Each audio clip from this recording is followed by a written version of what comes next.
Bueno, muchas gracias a todos por un sábado más que nos acompañan aquí en este lugar. Los voy a invitar antes de iniciar a que cerremos nuestros ojos para tener una oración.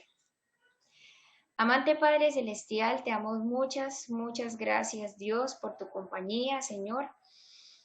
Gracias porque durante una semana has cuidado de nosotros, porque nos traes aquí un sábado más para estudiar tu palabra y te pedimos que tu Santo Espíritu descienda sobre mí y sobre cada uno de los que están conectados en esta llamada, sobre cada uno de los que verán este video, para que realmente podamos aprender de ti y acercarnos más a ti. Esa es la idea, Padre. Quédate a nuestro lado si es tu voluntad. En el nombre de Jesús, amén. Bueno, voy a empezar contándoles algo que me pasó hoy. ¿Alguien sabe qué es esta ciudad? ¿Cuál es esta ciudad que les puse acá? Medellín, ¿sí? Muy bien, Ana, Medellín. Muy bien, esta ciudad es Medellín, Medellín, Colombia. ¿Y por qué la puse? ¿Por qué yo empiezo con eso? Bueno, resulta que hoy yo estaba orando y yo dije como, bueno, hay muchas cosas que decir del santuario y a veces uno no sabe por dónde comenzar. Entonces, eh, yo no sé por qué, y empecé a sentir como un deseo de volver a Medellín. Los contextualizo. Resulta que yo durante un tiempo viví en Medellín sola, ¿sí? Y estudié allá durante un tiempo y bueno, me pareció genial todo, las personas, la ciudad, bueno, súper la experiencia, ¿no? Y resulta que hoy empecé a sentir como con la nostalgia de volver a Medellín algún día, a volver a ver a mis amigos, a encontrarme con ellos, etcétera. Normalmente cuando me llegan esos pensamientos, pues pienso en volver yo, ¿sí? Normal. Pero resulta que hoy en el comedor llegué y le dije a mi mamá, mami, ¿sabe que me dan unas ganas de volver a Medellín y que usted vaya conmigo y yo decirle dónde yo vivía y yo mostrarle dónde yo iba a la iglesia y yo llevarla a los molinos donde yo compraba el mercado? Y sí, tan chévere. Entonces mamá llega y me dice, pero Valentina, tan raro que usted pensó en mí, si usted siempre piensa en que usted va a volver pero sola. Y yo me quedé pensando, yo dije, venga, ¿yo por qué pensé en mi mamá? Porque yo había pensado siempre en que chévere que yo volviera, pero justo hoy pienso en que sería chévere llevar a mi mamá también, ¿no? Bueno, entonces yo me quedo pensando y yo dije, ya entiendo por qué hoy por primera vez pensé en querer ir con mi mamá. ¿Qué pasa? Y con esto inicia nuestro tema de hoy. El santuario es como un mapa que Dios a nosotros nos dejó, y digo nosotros porque no solamente fue al pueblo de Israel, que Dios a nosotros nos dejó para Él decirnos a nosotros, vea, yo aquí viví, yo aquí morí, y aquí resucité, y aquí no sé qué más, ¿sí? De pronto ahorita no entendamos, pero el santuario es la serie de pasos que Dios nos dejó de manera simbólica, aunque en Israel era literal, porque ellos literalmente tenían un santuario, literalmente sacrificaban un corderito, literalmente el sacerdote se lavaba las manos después y así sucesivamente iban pasando a cada lugar del santuario. Sin embargo, hoy en día, que ya no hacemos eso, el santuario nos sirve para nosotros mirar algo muy importante y es el plan de salvación. Para eso está el santuario. Y es increíble porque la salvación no es me salvé, la salvación es una serie de pasos. Y es una serie de pasos que a través del simbolismo del santuario nosotros podemos entender. Entonces, ¿por qué yo dije, justo hoy a mí se me ocurrió querer ir con mi mamá? Porque es como que Jesús, que nosotros nunca estuvimos en la muerte de Él, no vimos cómo resucitó, ni absolutamente nada, ni sabemos en este momento observando lo que Él está haciendo en el cielo, pero Él nos deja el santuario para decirnos, mire, vale, usted no estuvo conmigo, pero resulta que en esta partecita del santuario me pasó tal cosa, en esta siguiente viví tal cosa, aquí simboliza tal cosa, ¿sí? Y nosotros lo vamos a entender. Por eso me parece fascinante.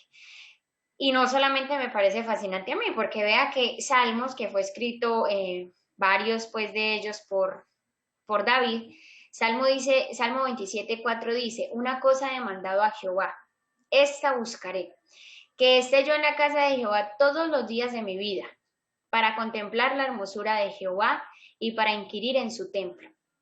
Es maravilloso porque David dice, Señor, yo quisiera estar todos los días en su casa. O sea, así de increíble es el santuario que David quisiera estar todos los días en él. Hay muchas cosas que digo yo en mis palabras, esconde el santuario y lo vamos a aprender en esta nueva serie que hoy arrancamos. Hoy es la introducción, hoy es como tratar de dejarlos animados para que sigan viniendo. Pero ahí subrayo una palabra muy importante y es inquirir. ¿Qué significa inquirir? Tratar de llegar al conocimiento de una cosa, especialmente a través de preguntas. Y nosotros normalmente nos hacemos muchas preguntas y tenemos muchas preguntas. ¿Por qué estoy enferma? ¿Por qué mi hijo murió? Señor, ¿por qué no pasé ese examen? Señor, ¿por qué mi mamá es así conmigo? Y nos hacemos muchas preguntas, quizá cuestionando esa voluntad de Dios, y muchas veces incluso nos hacemos esas preguntas, pero buscamos las respuestas en otras personas o en otras cosas. ¿Dónde David quiere encontrar respuestas a las preguntas? Porque tener preguntas no es malo, ¿sí? Pero ¿dónde yo estoy buscando satisfacer ese querer saber, ¿sí? Aquí David nos da el truco. Es en el templo de Dios, en el santuario, donde yo encuentro esas preguntas, esas respuestas, donde yo sé de dónde vengo y donde yo voy a saber para dónde voy, ¿sí? Además, también el Salmo 63, los versículos 1 y 2, y este es un tip que David nos da, dice, Dios, Dios mío eres tú, de madrugada te buscaré, mi alma tiene sed de ti, mi carne te anhela, en tierra seca y árida donde no hay aguas, para ver tu poder y tu gloria, así como te he mirado en el santuario. Y dice David, de madrugada te buscaré, y aquí yo les digo, es maravilloso buscar de madrugada a Dios. Bueno, nosotros decimos buscar, ¿no? Pero Dios es el que nos pone eso en nuestro corazón primero. Pero sí, los que hemos vivido la experiencia, aunque bueno, yo no lo digo que muchas veces lo haga, pero lo he vivido, buscar a Dios en madrugada es maravilloso. Uno no tiene nada que hacer, está libre de las preocupaciones del día en ese momento, no está lleno, porque a veces la llenura causa sueño, a veces buscar a Dios después del almuerzo nos da sueño, ¿sí? Entonces la madrugada es una hora, cuando aún no ha salido el sol, muy especial para buscar a Dios. Algunos datos interesantes del santuario que vamos a aprender antes de continuar. Es muy interesante el Pentateuco, que son los primeros 5 libros de la Biblia. Moisés, quien los escribió, le dedica 45 capítulos a hablar del santuario.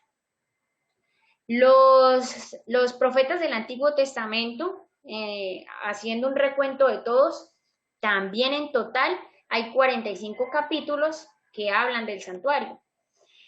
El libro de Salmos, que hemos leído al principio, era el himnario, o sea, los cantos que se cantaban en el santuario. Resulta que Jesús, y allí pueden buscar la cita, cuando vino aquí a morir por nosotros, Jesús limpió 2 veces el santuario en ese momento, al iniciar su ministerio y al terminarlo. Entonces, interesante. Los israelitas al año debían estar por lo menos en el santuario 91 días. Imagínense, se la pasaban 91 días por lo menos en el santuario. Y aproximadamente unas 38,000 personas trabajaban en el santuario. Muchísimas, ¿cierto? El santuario es súper importante porque con esto vamos a aprender, bueno, el santuario como que decía el camino que Israel iba a vivir, ¿sí? Y estos temas los vamos a analizar con profundidad, si Dios lo permite, en esta serie. El éxodo de Israel, que Israel iba a cruzar el Mar Rojo, que Dios iba a descender maná del cielo, etcétera, etcétera, todo estaba escrito en el santuario. El ministerio de Jesús estaba descrito en el santuario. Y ya vamos a hacer un paréntesis ahí, pero bueno, más adelante. La iglesia primitiva, lo que tuvo que vivir la iglesia primitiva, el santuario era ese camino, era lo que describía cómo iba a vivir la iglesia primitiva. Incluso en esta serie del santuario vamos a tener que estudiar varias profecías, como los 2300 tardes y mañanas, como las 70 semanas, ¿qué es eso, Valentina? No se preocupen, son profecías fascinantes y las vamos a estudiar porque en el santuario, pues es una manera de explicarlas, ¿sí? Se relacionan. También la vida del cristiano, por ejemplo, les voy a dar un ejemplo para que vayamos sabiendo qué es eso de que el santuario lo describe. Yo tengo que aceptar a Jesús, eso lo haría yo en el primer mueble del santuario, que es el altar de sacrificio donde se sacrificaba el cordero, ahí yo lo acepto. Después viene el lavacro era donde el sacerdote se lavaba las manos, entre otras cosas. Eso es símbolo en nuestra vida como cristianos del bautismo. Después de yo aceptar a Jesús, debo bautizarme. Y así sucesivamente. O sea, el santuario revela muchísimas cosas. Y algo muy interesante es que el santuario también nos habla del anticristo. Así que, por favor, este tema está muy, muy bueno. No se lo pueden perder, ¿sí? Y olvidé también allí poner, de hecho, cuando nosotros estudiamos Apocalipsis, Apocalipsis es Jesús paseando en el santuario. Entonces el santuario, yo aquí lo puse más adelantico, y bueno, más adelante lo digo. El paréntesis que iba a ser de Jesús. Nosotros nos hemos quedado con lo que Jesús hizo por nosotros, ¿sí? ¿Qué hizo Jesús por nosotros? Todos lo sabemos y quizás lo digamos todos en coro. Murió por nosotros, murió por salvarnos. Y eso está súper, que nosotros sepamos eso y que lo llevemos en nuestro corazón y que lo sepamos de memoria está muy bien. Pero si hoy en día nosotros nos preguntaran qué hace Jesús hoy por nosotros, ¿sabríamos responder? Quizá muchos no sepamos, ¿cierto? En esta serie del santuario vamos a aprender qué Jesús hace hoy. Y los voy a dejar con una pregunta. Si la muerte de Jesús, si Jesús vino aquí a morir para salvarnos, ¿entonces todos nos salvamos? Y la respuesta es no. Desde ya les doy la respuesta. Pero la explicación la van a tener más adelante. ¿Listo? Por eso es tan importante estudiar lo que Jesús hace hoy.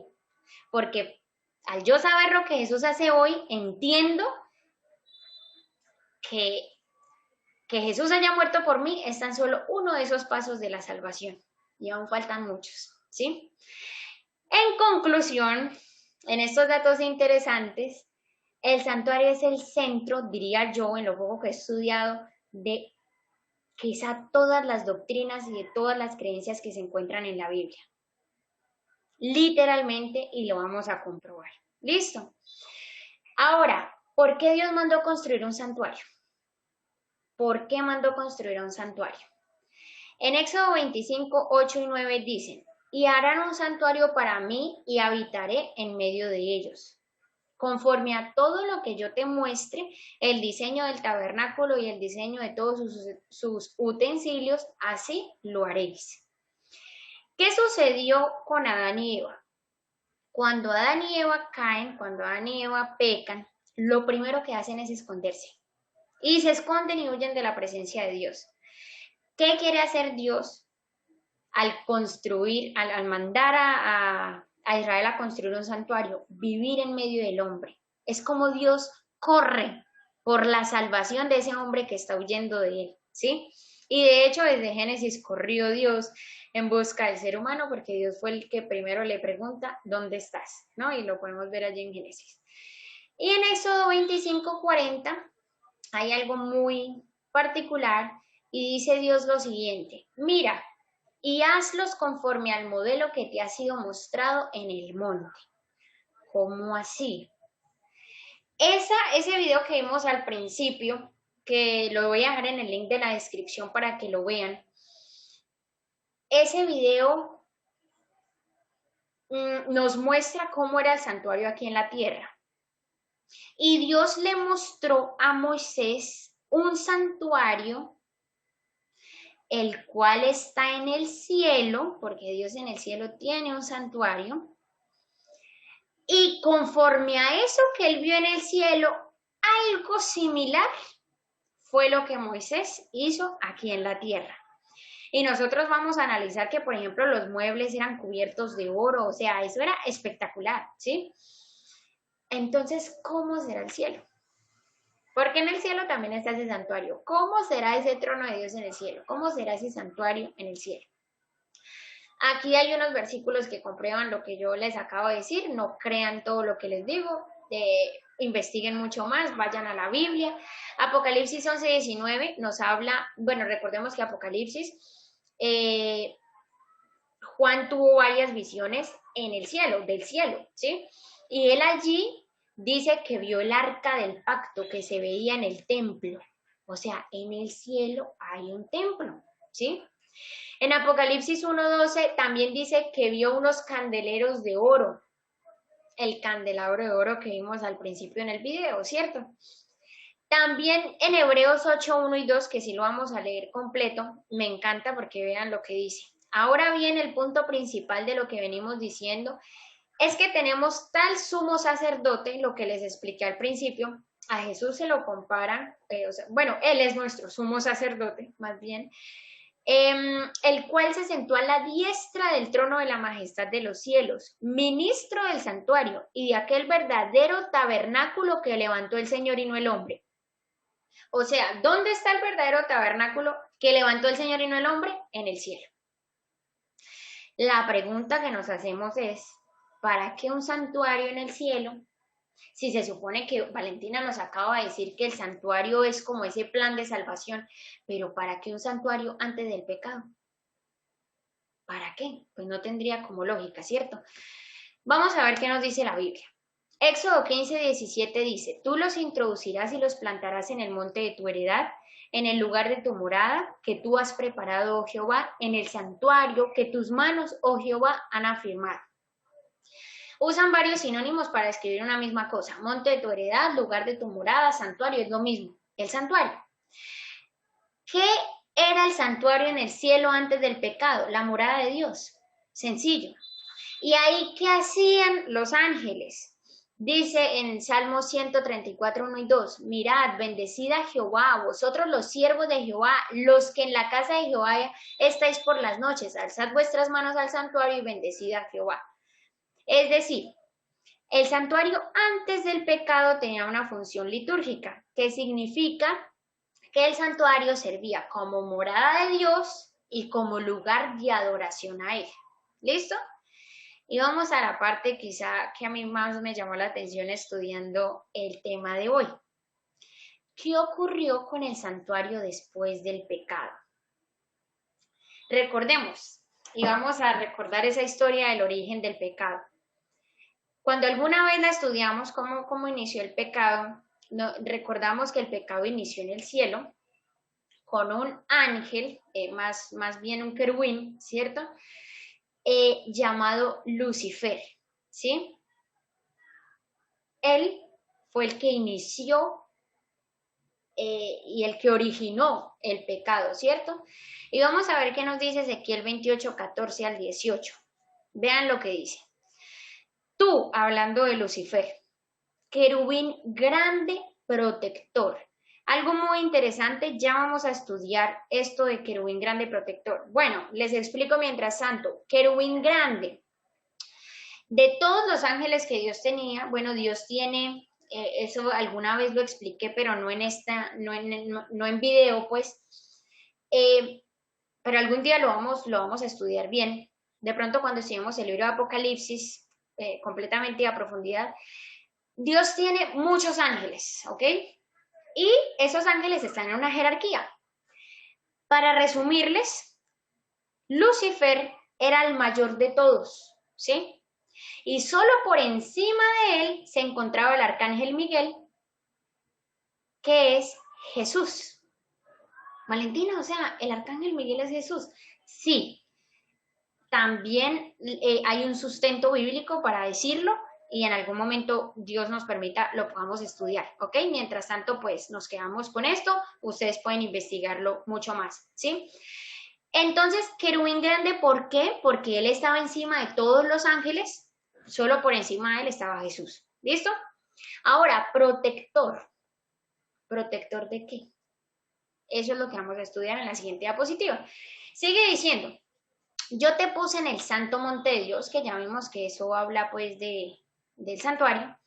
Allí estuviste en medio de las piedras preciosas de fuego, te paseabas, perfecto eras en todos tus caminos desde el día en que fuiste creado hasta que se halló en ti maldad.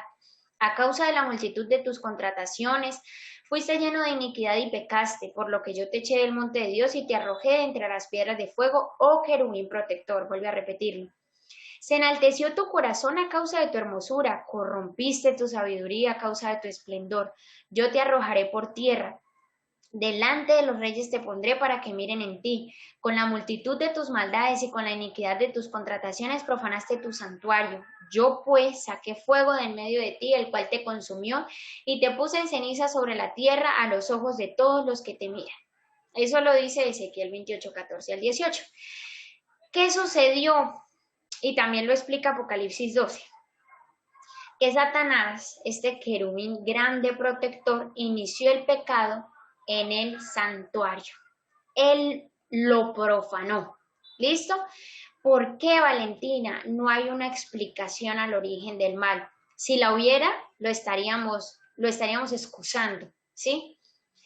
Así que desde allí el santuario empieza con una función llamada función soteriológica. ¿Qué significa eso? La salvación. Empieza esto que les dije del plan de salvación, empieza Dios a correr en busca del hombre que se ha perdido. ¿Listo? Ahora bien, vamos entonces a estudiar qué era lo que sucedía con esto de querubín grande protector. ¿Listo? Listo. Continuando entonces, íbamos en...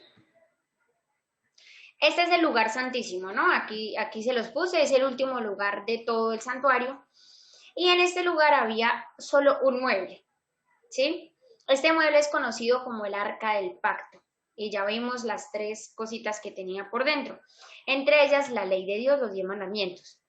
Resulta que este Arca del Pacto Dios la mandó a diseñar de esta manera como la estamos viendo acá. Bueno, algo así, ¿no? Esa tapita que ustedes ven que está como levitando, sencillamente para mostrar lo que había dentro, en sí ella iba selladita, ¿sí? Ella tapaba normal, pues abajo, ¿cierto? Esa tapita se llamaba propiciatorio. Todo tiene un simbolismo, todo tiene un significado y eso lo vamos a ver a profundidad más adelante, ¿listo? Pero resulta que esa tapita tenía dos ángeles encima.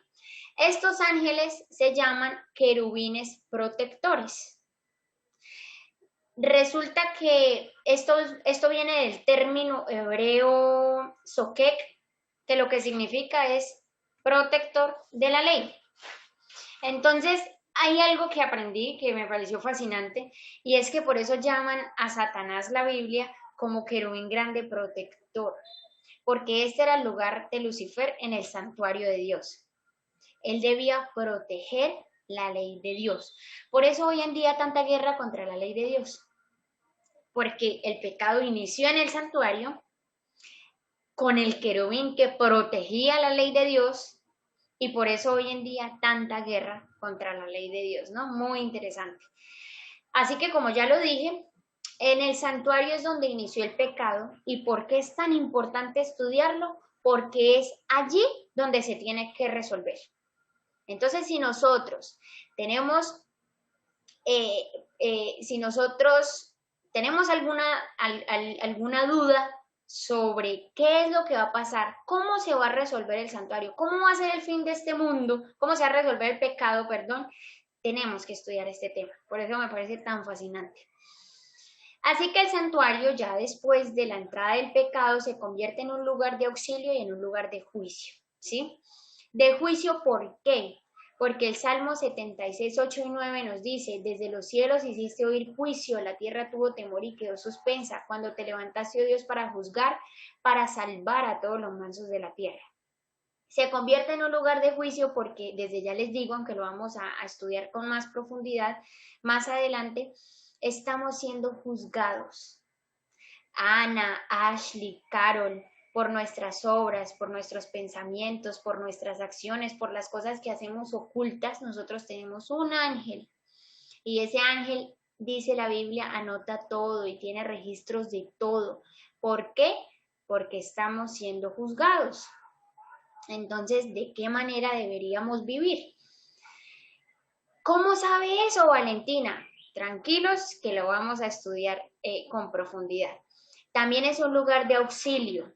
Esto me parece también maravilloso, porque a veces de pronto el juicio nos parece, aterrador, pero también es un lugar de auxilio, porque dice que se escribirá esto para la generación venidera y el pueblo que está por nacer alabará a Jehová, porque miró desde lo alto, desde su santuario, Jehová miró desde los cielos de la tierra para oír el gemido de los presos, para soltar a los sentenciados a muerte, para que publique en Sión el nombre de Jehová y su alabanza en Jerusalén, cuando los pueblos y los reinos se congreguen en uno para servir a Jehová.